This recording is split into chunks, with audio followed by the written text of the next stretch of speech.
Welcome back to the menagerie. My name's Sid, and today I'm going to be talking about 16 crazy flowering houseplants.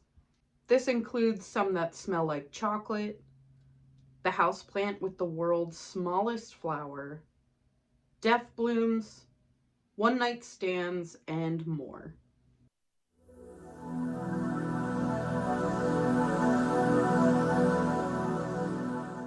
Carnivorous plants such as Venus flytraps and sundews will grow very tall flowers to avoid accidentally eating their pollinators. Although they did evolve to eat insects, consuming their pollinators would impact their ability to sexually reproduce and limit genetic diversity. So it benefits the flytraps and their pollinators. The second flower we're going to be talking about is the ghost orchid. These plants only produce roots and flowers. Their flowers bloom between June and August and only last 1 to 2 weeks, as opposed to Phalaenopsis orchids, which can last 2 to 6 months. These are mainly pollinated by sphinx moths and some hawk moths. Number 3 is one of the most beautiful but rarest flowers to see. Night blooming cacti refer to several types of cacti with similar looking flowers.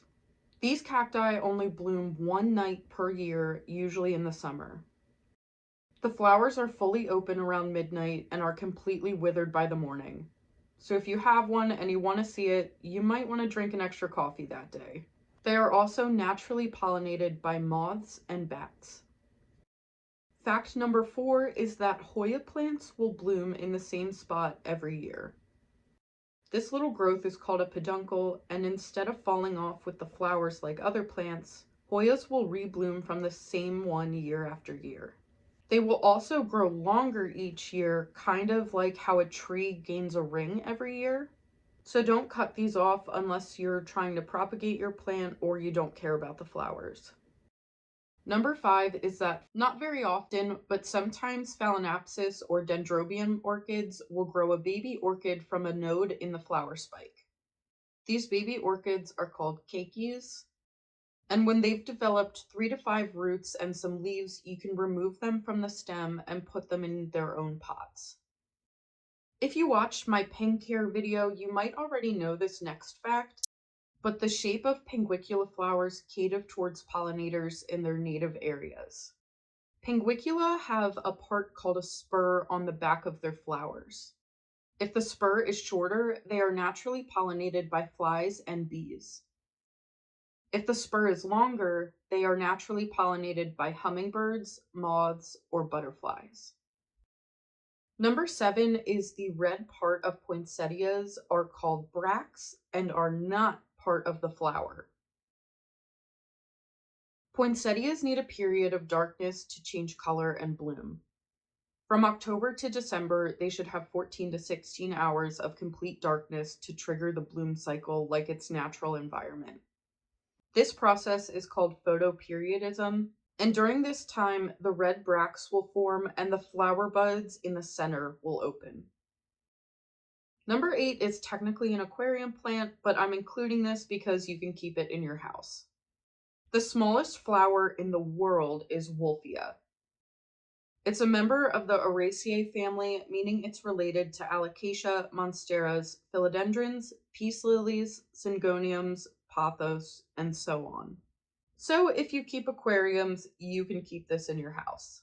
Number 9 is that 90% of flowering plants are hermaphrodites, meaning they have male and female parts.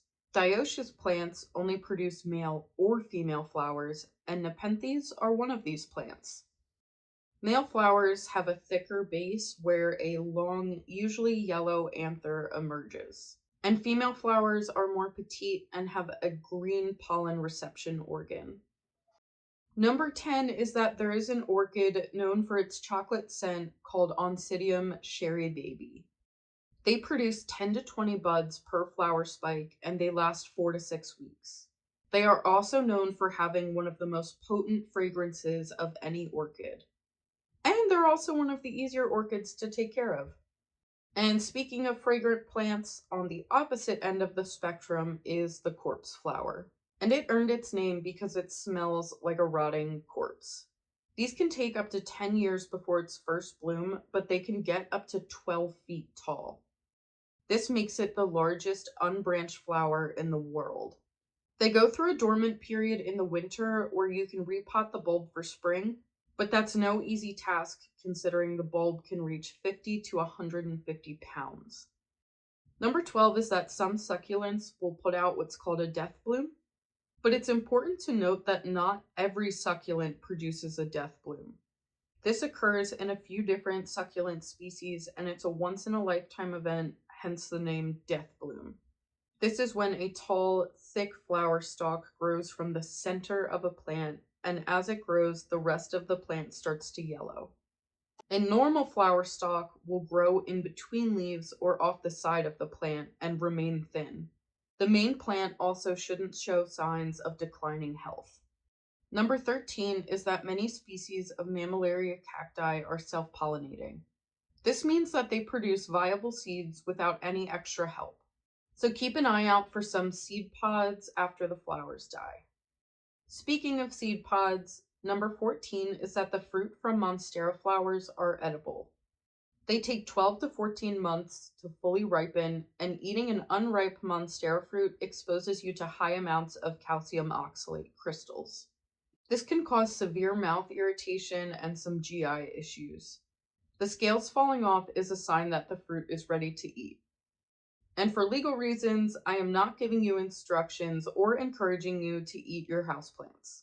Flower number 15 is one of the most underrated houseplants, and it's the bat flower. They resemble a bat in flight, and they come in black or white. Those long whisker-looking things are called bracts, and just like the red part of poinsettias, they are just modified leaves that surround the flowers. And the last plant on this list is trigger plants. These are fast-growing, carnivorous adjacent plants. And what I mean by that is only their flower stems can trap and digest insects. They're more accurately called protocarnivorous plants because they don't always possess the ability to eat insects. Thank you so much for watching, and if you made it this far, please comment what your favorite plant on this list was. Here is your sneak peek into next week's video, and I hope to see you there.